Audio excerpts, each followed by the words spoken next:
শঙ্কর মাছের রেসিপিটা কিন্তু বিয়ের পর আমি আমার শাশুড়ি মায়ের থেকেই শিখেছি।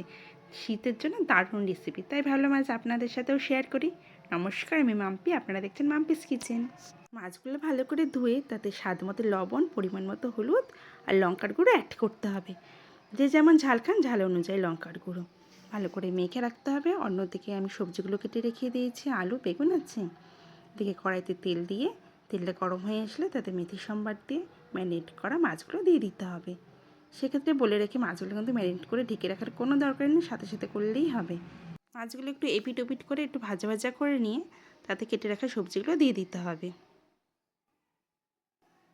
সবজিগুলো সেম 1-2 মিনিট মতো একটু মাছের সাথে মাখিয়ে ভাজা ভাজা করার পর তাতে জল দিয়ে দিতে হবে। জলটা সেভাবেই দেবেন যাতে সবজিগুলোর মাছগুলো সিদ্ধ হয়ে যায়। জলটা দিয়ে ঢেকে রাখতে হবে।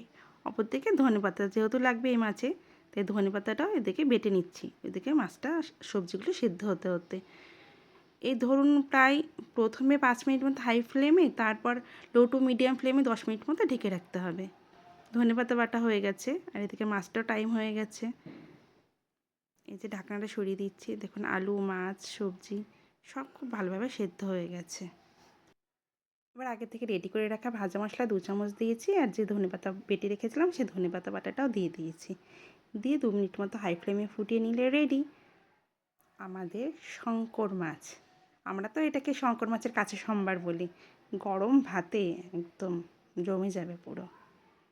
নমস্কার, আপনারা এতক্ষণ দেখছিলেন মাম্পিস কিচেন। ভালো লাগলে অবশ্যই লাইক করবেন, আর ফেসবুক থেকে দেখলে ফলো করবেন, ইউটিউব দেখলে সাবস্ক্রাইব করবেন। সবাই খুব ভালো থাকবেন। দেখা হচ্ছে পরের কোনো ভিডিওতে।